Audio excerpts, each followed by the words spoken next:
Hello mga ka-greet, magandang araw po sa inyo lahat. Marami pong magandang balita ngayon kasi po binisita po tayo ni Tatay Talio Gonzales. Siya po yung original talaga na Kamatis King ng Lipa. Ito po si Tatay Talio. Ayan po, ayan o. Ayan.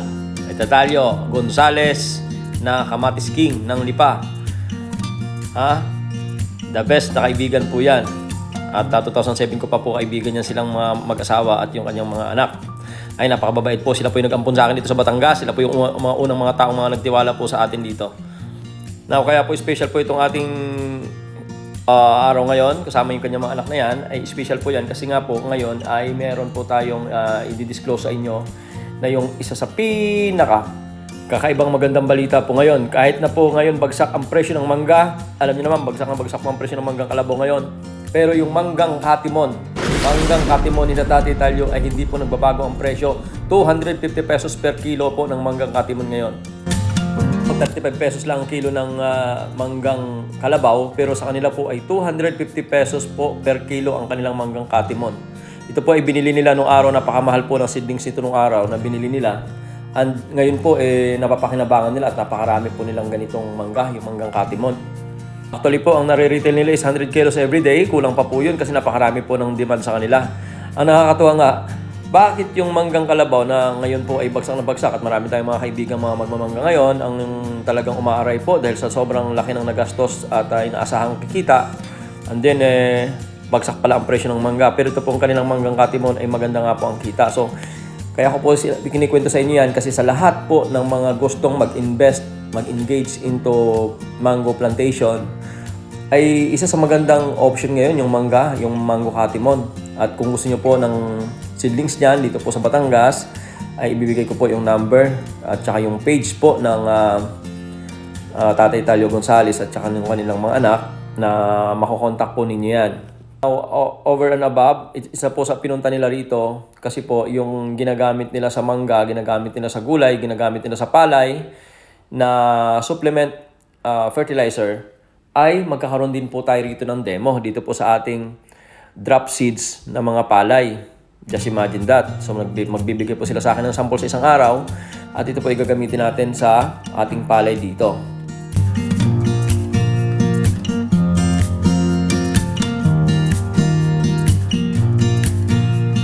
EUG na top yield na foliar fertilizer.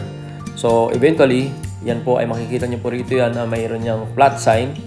Yan po ay i-update natin kayo rito kasi po itong foliar fertilizer na to ay matagal na pong ginagamit ito rito pati po sa palayan dyan sa Mindoro, matagal na pong ginagamit yan dyan at very positive po ang feedback. So sa mangga, magtataka ka bakit ang ganda-ganda ng kanilang mangga, ang kinis-kinis, at yun lang po ang ginagamit nila na foliar fertilizer at wala naman silang ibang ginagamit na foliar fertilizer.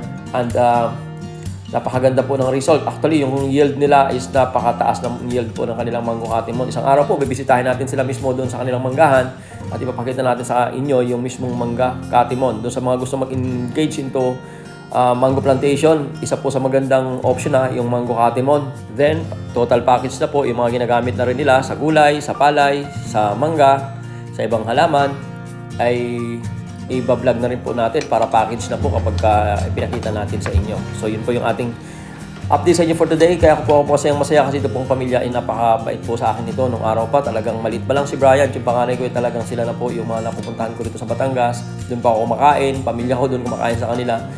Sila rin po yung tumatangkilik sa ating mga produkto nung araw pa.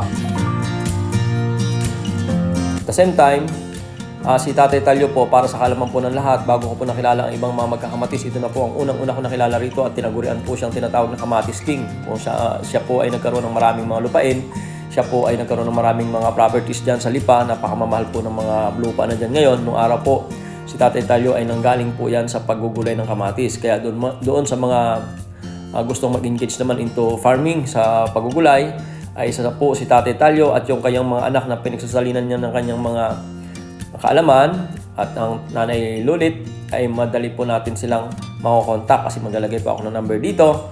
Pati yung page po nila, paki-likes nyo rin po at saka paki-follow nyo rin po yung page nila para nang sa ganon ay sila po ay makapagturo sa atin ng actual na pagtuturo at saka dito sa social media ay pwede rin po kayong turuan. Mapakababait po nila, hindi po sila madamot sa teknolohiya.